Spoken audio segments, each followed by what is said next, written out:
ರಾಕ್ಷಸನ್ನೆಲ್ಲ ಯಾತಕ್ಕೆ ಸೇರಿಸ್ಕೊಂಡಿದ್ದೀರಾ ಇಲ್ಲಿ? ಗುರುಗಳೇ ಇವ್ರ ಹತ್ರ ಮಾತಾಡಿದ್ದಾರೆ ದಣಿಗಳೇ. ಮಾತಾಡಿದ ತಕ್ಷಣ ಅಂತರಂಗ ಯಾರಿಗೂ ಗೊತ್ತಾಗೋದಿಲ್ಲ. ಕಳಂಕ ಕಣ್ಣಿಂದ ಕಾಣಿಸೋದಲ್ಲ. ಮೊದಲು ಹೊರಗಡೆ ಹಾಕಿ ಈಕನ.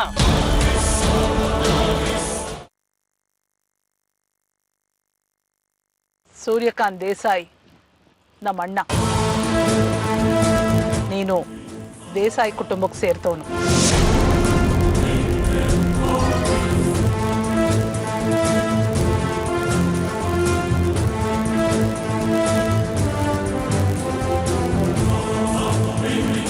ಆಶ್ರಮ ನಿಂದು ಶಾಂತನು. ನೀನು ಸಾಮಾನ್ಯದವನಲ್ಲ. 100 ಕೋಟಿ ವ್ಯವಹಾರ ಇರೋ ದೇಸಾಯಿ ಕುಟುಂಬಕ್ಕೆ ಸೇರಿದವನು.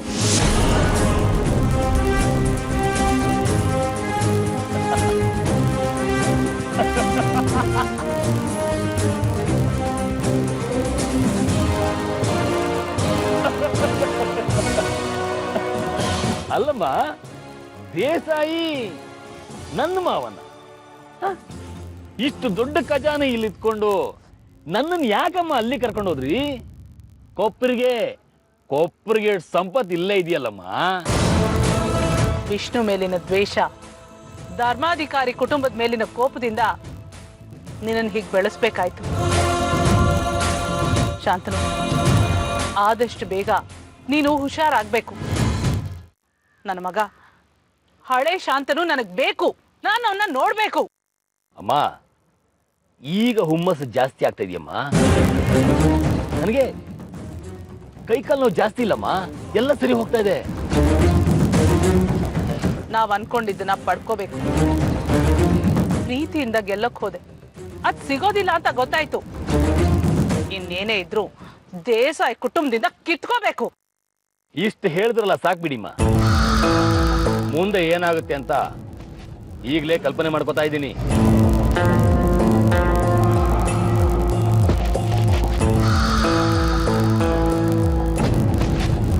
ರಾಧಿಕಾ, ನಾನ್ ನಿನ್ ತಾಯಿ ಅನ್ನೋದನ್ನ ಮನೆಯಲ್ಲಿ ಹೇಳಿದಾಳ? ಇಲ್ಲ, ಹೇಳಿದ್ರೆ ಇಷ್ಟೊತ್ತಿಗಾಗ್ಲೇ ನನ್ನ ಆಶ್ರಮದಿಂದ ಹೊರಗಾಗ್ತಿದ್ರು. ಈ ವಿಚಾರನ ಅವಳು ಯಾರ ಹತ್ರನೂ ಹೇಳ್ದಿರೋ ಹಾಗೆ ನೋಡ್ಕೊ. ಹಾಗೆ ಆ ವಿಷು ಆಶ್ರಮದ ಕಡೆ ಬರ್ದಿದ್ದ ಹಾಗೆ ನೋಡ್ಕೊ. ಸರಿಮ್ಮ. ಅಲ್ಲ, ಈಗ ನೀವು ಎಲ್ಲಿದ್ದೀರಿ? ಯಾರ ಮನೇಲಿದ್ದೀರಿ? ಎಲ್ಲ ವ್ಯವಸ್ಥೆ ಸರಿಯಾಗಿದೆಯಾ? ದೊಡ್ಡ ಮನೆ, ಆಳು ಕಾಳು ಎಲ್ಲ ಇದ್ದಾರೆ. ಯಾರ ಮನೆ ಅದು? ಶಾಂತನು, ಎಲ್ಲ ಹೇಳ್ತೀನಿ. ಮೊದಲು ನೀನು ಗುಣ ಆಗಿ ಬಾ. ಅಲ್ಲಿವರೆಗೂ ನನ್ನನ್ನೇನು ಕೇಳಬೇಡ. ಸರಿ, ಹಾಗಾದ್ರೆ ಅಮ್ಮ, ಇವತ್ತೊಂದು ಒಳ್ಳೆ ವಿಷಯ ಹೇಳಿದೆ. ಇವತ್ತು ನನಗೆ ಕಣ್ಣು ತುಂಬ ನಿದ್ರೆ ಬರುತ್ತೆ. ಸರಿ, ಹಾಗಿದೆ. ನಾವಿಬ್ರು ಮಾತಾಡ್ತಿರೋದನ್ನ ಯಾರಾದ್ರೂ ನೋಡಿದ್ರೆ ತೊಂದರೆ ಆಗತ್ತೆ. ನಾನು ಹೊರಡ್ತೀನಿ. ಅಜಯ್ನ ಈ ಹಳ್ಳಿಗೆ ಟ್ರಾನ್ಸ್ಫರ್ ಮಾಡೋದಕ್ಕೆ ಎಲ್ಲ ವ್ಯವಸ್ಥೆನೂ ಮಾಡ್ತಾ ಇದ್ದೀನಿ. ನಾವು ಅನ್ಕೊಂಡಿದ್ದನ್ನ ಪಡ್ಕೊಳ್ಳೋದಿಕ್ಕೆ ಹೊಸ ಯುದ್ಧನ ಪ್ರಾರಂಭ ಮಾಡೋಣ. ಅಮ್ಮ, ದೇಸಾಯಿ ಕುಟುಂಬಕ್ಕೆ ಈಗ ಶನಿ ವಕ್ರಸ್ತು ಅನ್ಕೊಳ್ಳಿ. ನಿಮಗೆ ಅವಮಾನ ಮಾಡಿದ್ದಕ್ಕೆ ತಕ್ಕ ಶಿಕ್ಷೆಯನ್ನ ಜೀವನ ಪರ್ಯಂತ ಅನುಭವಿಸ್ಬೇಕು. ಹಾಗೆ ಮಾಡ್ತೀನಿ. ಹೊರಡಿ ನೀವು.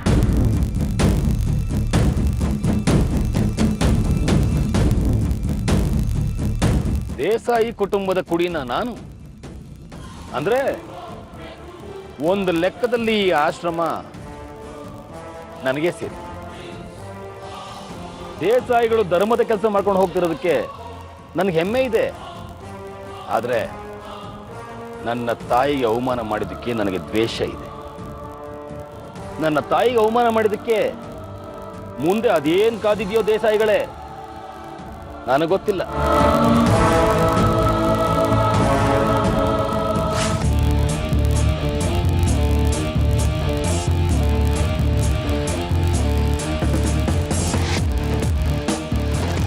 ಏನ್ ಶಾಂತನು, ತುಂಬಾ ಖುಷಿಯಲ್ಲಿರೋ ಹಾಗಿದೆ.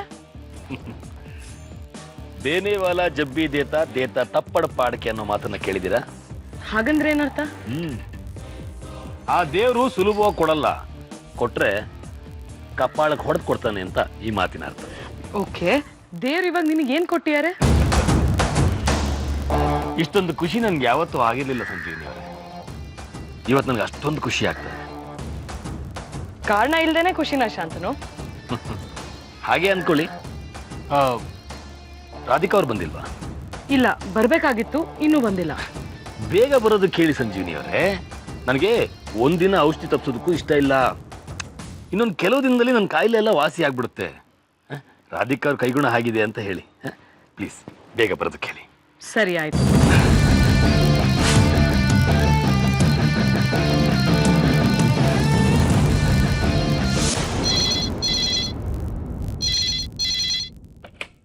ಹಲೋ, ನಮಸ್ತೆ ಅಮ್ಮ, ನಾನು ಸಂಜೀವಿನಿ ಮಾತಾಡ್ತಿರೋದು ಆಶ್ರಮದಿಂದ. ರಾಧಿಕಾ ಹೊರಟ್ಲಾ? ಇಲ್ಲ ಸಂಜೀವ್ನಿ, ಯಾಕೆ, ಏನ್ ವಿಷಯ? ಅಂತ ವಿಷಯ ಏನಿಲ್ಲ ಅಮ್ಮ. ಇಲ್ಲಿ ರಾಧಿಕಾ ಕೆಲವು ಪೇಷಂಟ್ಗಳಿಗೆ ಔಷಧಿ ಮಾಡ್ಕೊಡ್ತಿದ್ಲು. ಅವಳ ಕೈಗುಣ ಎಷ್ಟು ಚೆನ್ನಾಗಿದೆ ಅಂದ್ರೆ ಎಲ್ಲ ರೋಗಿಗಳು ಬೇಗ ಬೇಗ ಗುಣ ಆಗ್ತಿದ್ದಾರೆ.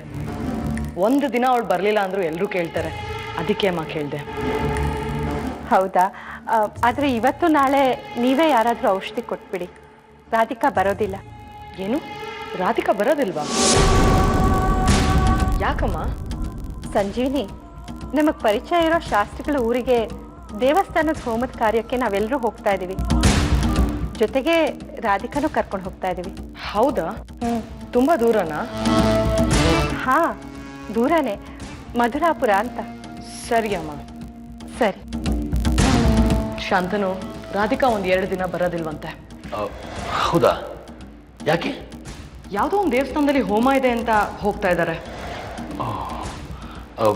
ಎಲ್ಲಿ? ಯಾವ ದೇವಸ್ಥಾನ? ಮಧುರಾಪುರ ಅಂತ ಊರ ಹೆಸರು. ಆ ಊರಿನಲ್ಲಿ ಪರಿಚಯ ಇರೋ ಶಾಸ್ತ್ರಿಗಳೊಬ್ರು ನಮ್ಮ ದೇಸಾಯಿ ಕುಟುಂಬನ ಕರೆದಿದ್ದಾರಂತೆ. ರಾಧಿಕನ್ನು ಜೊತೆ ಕರ್ಕೊಂಡು ಹೋಗ್ತಾ ಇದ್ದಾರೆ.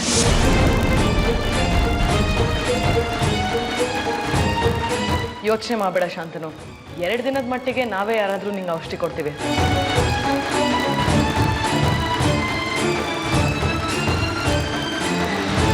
ಎಲ್ಲಿ ಮಧುರಾಪುರ, ಎಲ್ಲಿ ಗೋಕುಲಾಪುರ, ಎಲ್ಲಿ ಶಾಸ್ತ್ರಿಗಳು, ಎಲ್ಲಿ ದೇಸಾಯಿ ಕುಟುಂಬ? ರಾಧಿಕಾಗೆ ತನ್ನೂರ್ಗೆ ಹೋಗ್ತಿರೋ ವಿಷಯ ಗೊತ್ತಿಲ್ಲ ಅಂತ ಕಾಣಿಸುತ್ತೆ. ಹೋದ್ರೆ ಖಂಡಿತ ಎಡವಟ್ಟಾಗುತ್ತೆ. ತಡಿಬೇಕಾಳನ್ನ. ಹಾಗೆ ಶಾಸ್ತ್ರಿಗಳಿಗೂ ದೇಸಾಯಿಗಳಿಗೂ ಏನ್ ಸಂಬಂಧ? ರಾಧಿಕಾ, ಶಾಸ್ತ್ರಿಗಳು ಮತ್ತೆ ಫೋನ್ ಮಾಡಿದ್ರಂತೆ. ಪಾಪನು ಅದ್ರ ತಾಯಿನೂ ಕರ್ಕೊಂಡು ಬರಲೇಬೇಕು ಅಂತ. ತುಂಬಾ ವರ್ಷಗಳಾದ್ಮೇಲೆ ಅವ್ರಿಗೆ ಹೋಗ್ತಾ ಇದೀವಿ. ನೋಡ್ತಾ ಇರು, ಅವ್ರು ನಿನ್ಗೂ ತುಂಬಾ ಇಷ್ಟ ಆಗುತ್ತೆ. ಅಂದ್ಹಾಗೆ ರಾಧಿಕಾ, ನಾವಲ್ಲೇನೂ ಉಳ್ಕೊಳ್ಳೋದಿಲ್ಲ, ಆದ್ರೂ 1-2 ಪಾಪು ಬಟ್ಟೆನ ಹಿಡ್ಕೊ, ಬೇಕಾಗುತ್ತೆ. ಸರಿಮ್ಮ, ಬೇಗ ರೆಡಿಯಾಗಿ.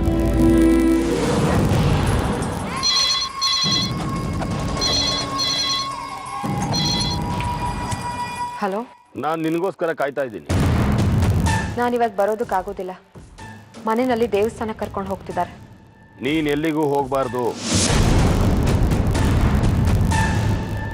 ಇನ್ನು ಅರ್ಧ ಗಂಟೆಲಿ ನೀನು ಆಶ್ರಮದಲ್ಲಿರ್ಬೇಕು. ನೀನು ಹೇಳ್ದಾಗೆಲ್ಲ ಕೇಳ್ಕೊಂಡಿರೋದಕ್ಕಾಗೋದಿಲ್ಲ ಶಾಂತನು.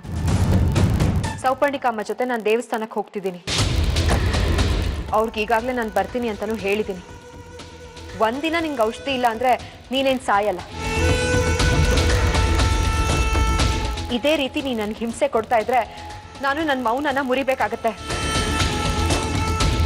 ಮನೆಯಲ್ಲಿ ಎಲ್ಲ ವಿಚಾರನೂ ಹೇಳ್ಬೇಕಾಗತ್ತೆ. ನಾಯಿನ ಮನೆಯಿಂದ ಹೊರಗೆ ಹಾಕ್ದಾಗ ಹಾಕ್ತಾರೆ ನಿನ್ನ.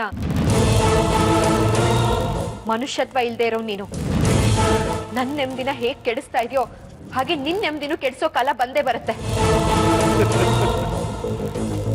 ನಿನ್ನ ಮಾತಿನ ವರ್ಷ ಎಲ್ಲ ಮುಗಿತಾ ರಾಧಿಕಾ? ಸರಿ, ಈಗ ನಾನು ಹೇಳೋದನ್ನ ಕೇಳು. ನೀನು ದೇವಸ್ಥಾನಕ್ಕೆ ಹೋಗೋ ಕಾರ್ಯಕ್ರಮನ ಕ್ಯಾನ್ಸಲ್ ಮಾಡ್ಕೊಂಡು ಈಗ ಆಶ್ರಮಕ್ಕೆ ಬರ್ತಾ ಇದ್ದೀಯ. ನಾನು ಬರಲ್ಲ. ಹೇಗೆ ಕರ್ಸ್ಕೋಬೇಕು ಅಂತ ನನಗೆ ಗೊತ್ತಿದೆ. ಸರಿ, ಹಾಗಾದ್ರೆ ಅದೇನಾಗುತ್ತೋ ಆಗ್ಲಿ. ನಾನು ಎಲ್ಲ ವಿಚಾರಗಳನ್ನು ಸೌಪರ್ಣಿಕಾಮನ ಹತ್ರ ಹೇಳ್ತೀನಿ. ಸರಿ, ನೀನು ನನ್ನ ವಿಚಾರ ಎಲ್ಲ ಮನೇಲಿ ಹೇಳು. ನಾನು ನಮ್ಮ ಹುಡುಗರಿಗೆ ಫೋನ್ ಮಾಡಿ ಅಲ್ಲಿ ನನ್ನ ಸ್ನೇಹಿತ ವಿಶ್ವಿದನಲ್ಲ, ಅವನು ಸ್ವಲ್ಪ ವಿಚಾರಿಸ್ಕೊಳ್ಳಿ ಅಂತ ಹೇಳ್ತೀನಿ.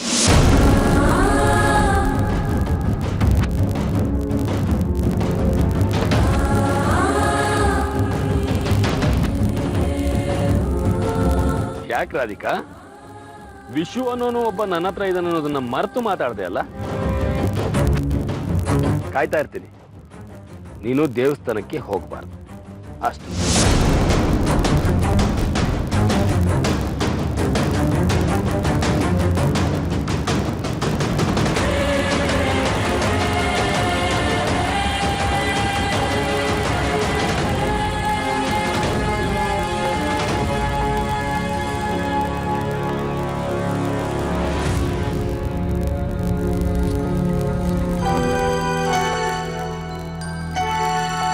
ಸೌಪರ್ಣಿಕಾ, ಹಾ ರೀ. ಹೊರಡೋಣವಾ? ಹೊರಡೋಣ. ಆದ್ರೆ ರಾಧಿಕಾ ಬರ್ಬೇಕಷ್ಟೇ. ರಾಧಿಕಾ, ಅಮ್ಮ ರಾಧಿಕಾ, ಏನಮ್ಮ ನೀ ಇನ್ನೂ ರೆಡಿ ಆಗಿಲ್ಲ? ರಾಧಿಕಾ, ಆಗ್ಲೇ ಹೇಳಿದ್ನಲ್ಲ ನಾನು ಬೇಗ ಹೊರಡು ಅಂತ. ಇನ್ನೂ ಹೊರಟಿಲ್ವಾ? ಅಮ್ಮ, ನಾನು ಬರೋದಿಲ್ಲ, ನೀವು ಹೋಗಿ ಬನ್ನಿ.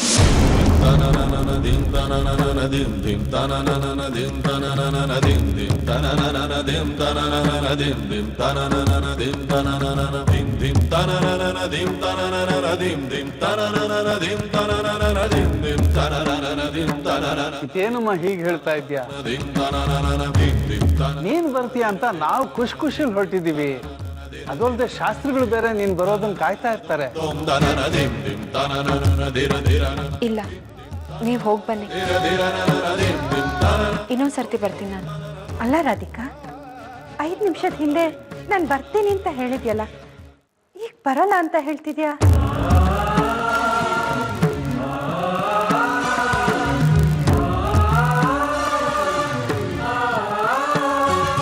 ಯಾರಾದ್ರೂ ಹೋಗೋದ್ ಬೇಡ ಅಂತ ಹೇಳಿದ್ರಾ? ಛೆ, ನನಗೆ ಯಾಕೆ ಹೋಗೋದು ಬೇಡ ಅಂತ ಹೇಳ್ತಾರೆ? ಹಾಗೆಲ್ಲ ಏನೂ ಇಲ್ಲ ಅಮ್ಮ.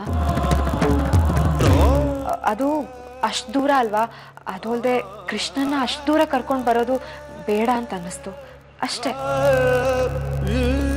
ಅಲ್ಲ ತಾಯಿ, ನಾವು ಹೋಗ್ತಾ ಇರೋದು ದೇವತಾ ಕಾರ್ಯಕ್ಕೆ. ಆ ದೇವರ ಆಶೀರ್ವಾದ ನಿನ್ನ ಮಗು ಮೇಲೂ ಇರುತ್ತೆ. ಬಾ ಹೋಗೋಣ. ಅದು ಅಲ್ಲದೆ ಶಾಸ್ತ್ರಿಗಳು ನೀನು ಬರ್ದೇ ಇದ್ರೆ ಬೇಜಾರು ಮಾಡ್ಕೋಬಹುದು. ಬಾಮ ಹೋಗೋಣ. ಹೌದು ರಾಧಿಕಾ, ನಾವು ಕಾರಲ್ಲಿ ತಾನೇ ಹೋಗೋದು. ಮಧ್ಯಾಹ್ನದ ಹೊತ್ತಿಗೆ ಹೋಗ್ಬಿಡ್ತೀವಿ. ಬೇಗ ಹೊರಡು, ನಾವು ಕಾಯ್ತಿರ್ತೀವಿ. ಇಲ್ಲ ಅಮ್ಮ, ನಾನು ಬರೋದಿಲ್ಲ, ನೀವು ಹೋಗಿ ಬನ್ನಿ.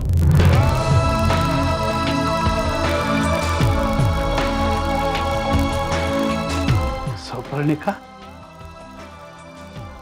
ಈ ಹುಡುಗಿ ಯಾಕೆ ಹೀಗೆ? ಹೋದ ತಕ್ಷಣ ಶಾಸ್ತ್ರಿಗಳು ಕೇಳ್ತಾರೆ, ನಾವೇನು ಉತ್ತರ ಹೇಳೋದು? ಮಗುನ್ ಕರ್ಕೊಂಡ್ ಬನ್ನಿ ಅಂತ ಒತ್ತಿ ಹೇಳಿದ್ರು ಪಾಪ. ಅಥವಾ ಬಾರದೇ ಇರೋದಕ್ಕೆ ಬೇರೆ ಏನಾದ್ರೂ ಕಾರಣ ಇದೆಯಾ? ಕೇಳ್ತೀನಿ. ಬೇಡ ರೀ, ಅವಳಿಗೆ ಮನ್ಸಿಲ್ಲ ಅಂದಮೇಲೆ ನಾವು ಒತ್ತಾಯ ಮಾಡೋದು ಬೇಡ. ನಾವು ಹೋಗಿ ಬರೋಣ, ಬನ್ನಿ. ಸರಿಯೇನು? ಪವಿತ್ರವಾದ ಸ್ಥಳ, ಒಳ್ಳೆ ಪೂಜೆ ಮಾಡಿಸಿ ದೇವ್ರ ದರ್ಶನ ಮಾಡ್ಕೊಂಡು ಬರೋಣ ಅಂತ ಆಸೆ ಆಯ್ತು. ಜೊತೆಗೊಂದು ಸಣ್ಣ ಸ್ವಾರ್ಥ, ಮಗಳು ಬಂದ್ರೆ ಜೊತೆಲಿ ಮೊಮ್ಮಗೂನು ಬರುತ್ತೆ. ಅವ್ರ ಜೊತೆಲಿ ಹೋಗಿ ಬರೋ ಖುಷಿ. ಬಿಡು, ಯಾವುದಕ್ಕೂ ಬೇಸರ ಮಾಡ್ಕೋಬಾರ್ದು. ಬಾ.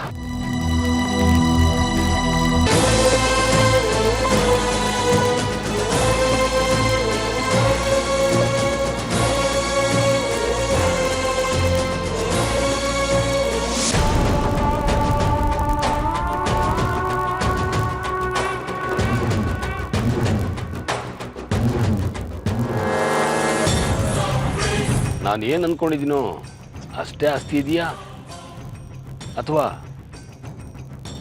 ನನ್ನ ಅಂದಾಜಿ ಸಿಗದಿರೋಷ್ಟು ಬೇರೆ ಕಡೆನೂ ಇದೆಯಾ? ಈ ದೇಸಾಯಿ ಕುಟುಂಬದ ಬಗ್ಗೆ ಅವರಿವರು ಬಾಯಲ್ಲಿ ಕೇಳಿದ್ದೀನಿ. ಈ ಕುಟುಂಬದ ಬೆಲೆ ಎಷ್ಟು ಅಂದಾಜೆ ಸಿಗದೆ ಇರೋ ಅಷ್ಟ.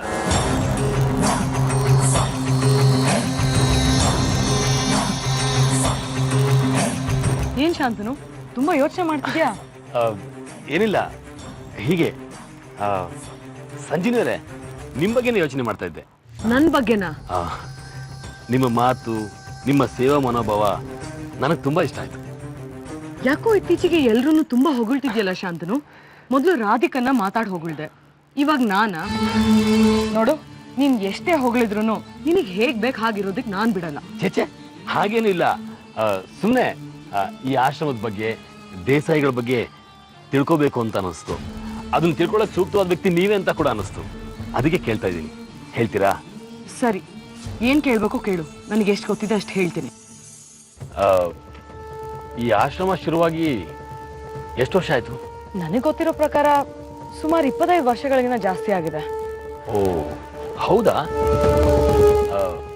ನನಗೆ ಗೊತ್ತಿರೋ ಹಾಗೆ ದೇಸಾಯಿಗಳು ತುಂಬಾ ಒಳ್ಳೆ ಜನ ಅನ್ಸುತ್ತೆ ಅಲ್ವಾ? ನಡೆ ನುಡಿ ನೋಡಿದ್ರನ್ನೇ ಕೈ ಮುಗಿಬೇಕು ಅನ್ಸುತ್ತೆ. ನೀನ್ ಒಬ್ನಿಗಷ್ಟೇ ಅಲ್ಲ ಶಾಂತನು, ನಮ್ಗೆಲ್ರಿಗೂ ಹಾಗೆ ಅನ್ಸುತ್ತೆ. ಅವ್ರು ಇರ್ಲಿಲ್ಲ ಅಂದ್ರೆ ಈ ಆಶ್ರಮ ಎಲ್ಲಿರ್ತಿತ್ತು ಹೇಳು? ನಾವೆಲ್ಲ ನೆಮ್ಮದಿಯಾಗಿ ಕೆಲಸ ಮಾಡ್ಕೊಂಡಿರೋಕ್ಕೂ ಆಗ್ತಿರ್ಲಿಲ್ಲ. ನಮ್ಗಷ್ಟೇ ಅಲ್ಲ, ಇಡೀ ಊರಿಗೆ ಅವ್ರು ದೇವ್ರಿದ್ದಾಗೆ. ಓ ಆದ್ರೆ ಈ ಆಶ್ರಮದಲ್ಲಿ ಇದ್ರಲ್ಲ ಆ ಹೆಂಗಸು ಶಾರದಾ ಅಂತ,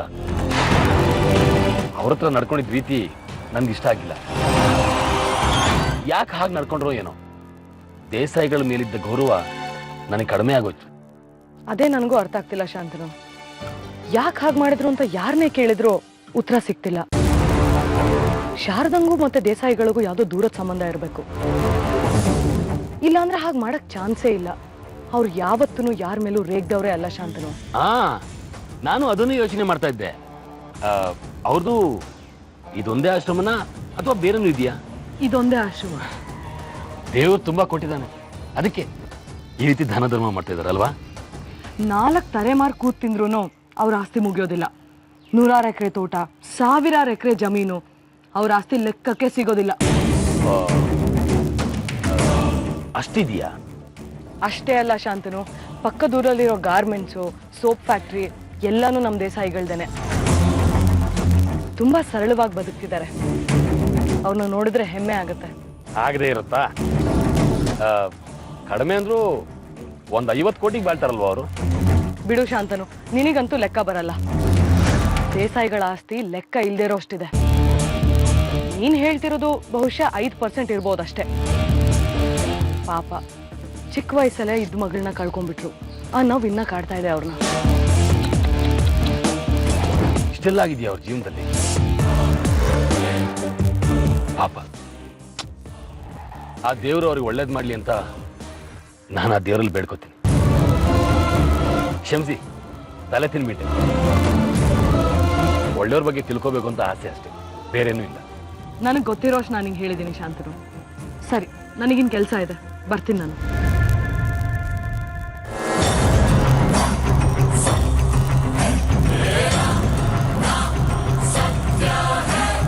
ಅಂದಾಜು ತಪ್ಪು ಆಗಿದೆ. ದೇಸಾಯಿಗಳ ಆಸ್ತಿ ಲೆಕ್ಕಾಚಾರ ಪಾಪ, ಗಂಡು ಹೆಣ್ಣು ಎರಡೂ ದಿಕ್ಕಿಲ್ಲ. ಸದ್ಯಕ್ಕೆ ಈ ಆಸ್ತಿಗೆ ದಿಕ್ಕು ದೇಸೆ ಅಂದ್ರೆ ಈ ಶಾಂತನು ಒಬ್ಬ. ಆದಷ್ಟು ಬೇಗ ಎಂಟ್ರಿ ಕೊಡ್ತೀನಿ ದೇಸಾಯಿಗಳೇ, ಕಾಯ್ತಾ ಇರಿ.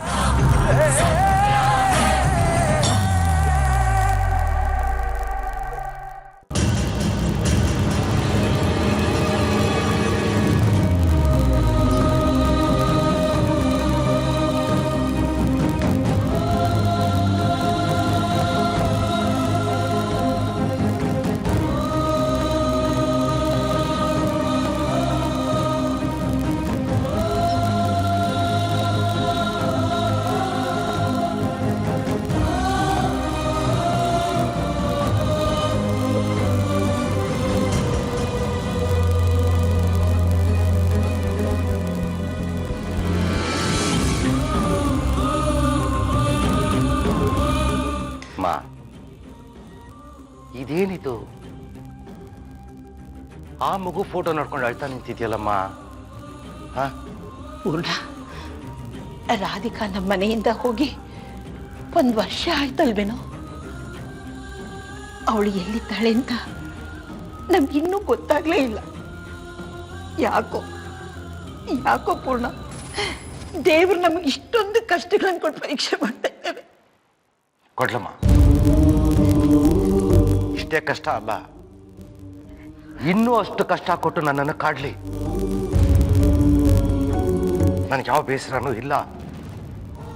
ನೋಡೇ ಬಿಡೋಣ, ಅವನು ನಮಗೆ ಕೊಡ್ತಾ ಇರೋ ಕಷ್ಟ ದೊಡ್ಡದು ಅಥವಾ ಅವನು ಕೊಡ್ತಾ ಇರೋ ಕಷ್ಟದಿಂದ ನಾವು ಪಾರಾಗ ಬರ್ತೀವಿ ಅನ್ನೋ ನಮ್ಮ ನಂಬಿಕೆ ದೊಡ್ಡದು. ನೋಡೇ ಬಿಡೋಣ, ಬಿಡು. ಪೂರ್ಣ, ನನ್ಗೆ ಯಾಕೋ ನನ್ನ ಮೊಮ್ಮಗಳನ್ನ ನೋಡ್ಬೇಕು ಅಂತ ಅನ್ನಿಸ್ತಿದೆ ಕಣೋ. ಇಷ್ಟೊತ್ತಿಗೆ ಅವಳಿಗೆ ಮಗು ಆಗಿರುತ್ತೆ ಅಲ್ವಾ? ಆ ಮಗು ಜೊತೆನಲ್ಲಿ ಅವಳೆಲ್ಲೇ ಇರಲಿ ಸಂತೋಷವಾಗಿರ್ತಾಳೆ ಅಲ್ವಾ?